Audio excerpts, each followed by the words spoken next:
Hey guys, in this video I will show you how to get kills in Kingshot. Alright, so let's begin with the video. So first thing you're going to need is to have troops, of course. So go ahead and do that first in your barracks or whichever building is responsible for troop training. Once you have trained enough troops and are ready to do a raid, just go to the world map and find your player or target. It's recommended to scout for weaker targets, as that way you should have a higher chance of getting a win, or specifically, that kill.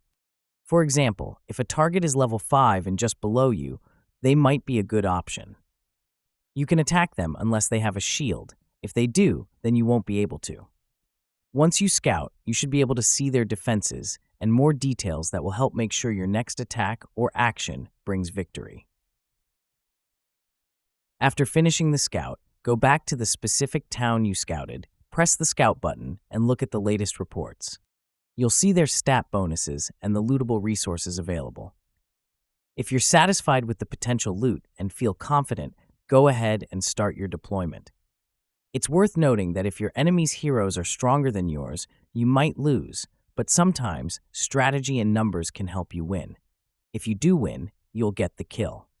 I might lose because I attack player higher than my stats, but you have to attack players lower than your stats, and if you win, you will get kills. And that's it. So, that's basically how you can get kills in Kingshot. So that's all for this video. Consider subscribing if you find it helpful, and I'll catch you in the next one. Thanks.